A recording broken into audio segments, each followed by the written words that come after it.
चिंतन चिंतन।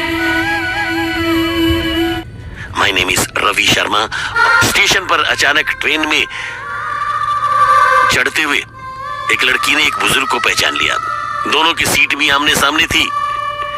लड़की बार बार देखकर बुजुर्ग को मुस्कुरा रही थी, फिर पूछ बैठी, जज अंकल, आपने मुझे पहचाना?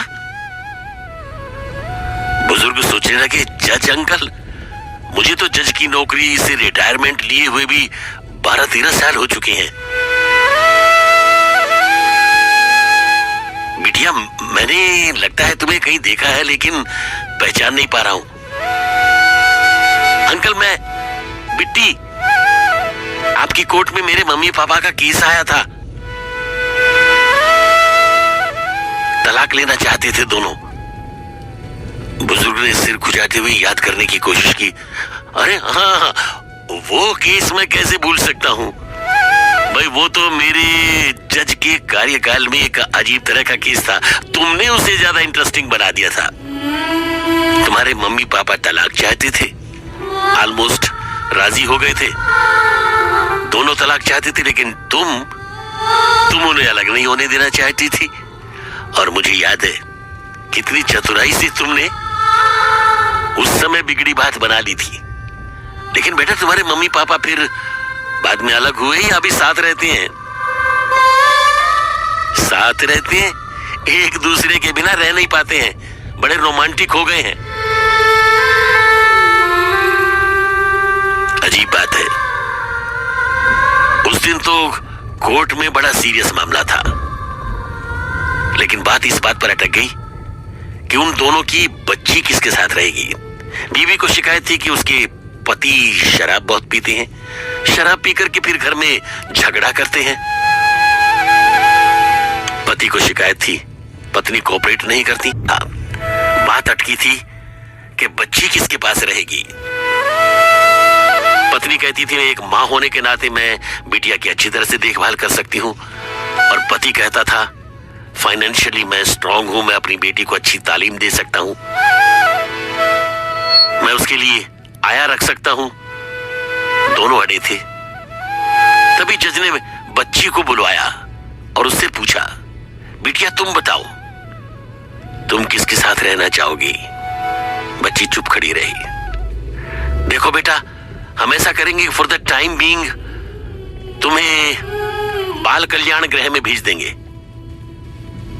कुछ दिन वहां रह करके तुम इस बात पर विचार करना, फिर तुम जिसके साथ भी जाना चाहो, मम्मी के साथ या पापा के साथ, हम तुम्हारी इच्छा का सम्मान करेंगे। बच्ची कटघरे में खड़ी खड़ी बड़ी मुश्किल से बोल पा रही थी। उसने बोलने की कोशिश की और बोली, जज अंकल, अगर मैं पापा के साथ गई तो मम्मी मेरे बिना जी नहीं पाएंगी, और अगर मम्मी के साथ गई तो मेरे बिना पापा भी मर जाएंगे, और इन दोनों के बिना मैं मर जाऊंगी। नानी कहती थी, तुम्हारे मम्मी पापा मिले तो तुम दुनिया में आई, अगर इनके मिलने से मैं दुनिया में आई हूं तो इनके बिछड़ने से मैं दुनिया से चली जाऊंगी। मुझे किसी बाल कल्याण घर में नहीं जाना। कहते कहते लड़की का कंठ अवरुद्ध हो गया, पर वहीं खड़ी खड़ी उसकी मां सुबकने लगी, और पापा तो एक मर्द होकर के भी आंसू बहाते हुए बड़ी मुश्किल से हिम्मत जुटाकर बोले, जज साहब, नहीं चाहिए मुझे तलाक। चिंतन चिंतन। मैं आज के बाद शराब को हाथ भी नहीं लगाऊंगा। मैं अपनी बेटी के बिना नहीं रह पाऊंगा, पर मेरी बेटी अगर अपनी मां के बिना नहीं रह पाएगी तो मैं कसम खाता हूं, मैं अपनी पत्नी के साथ, अपने परिवार के साथ जिंदगी बिताऊंगा।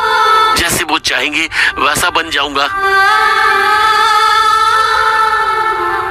पर मैं अपनी फैमिली के बिना नहीं रह पाऊंगा।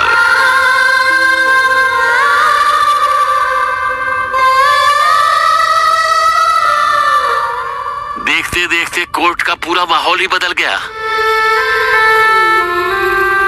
रोने और सुबकने की आवाज मुस्कुराहट में बदल गई। परिवार एक हो गया।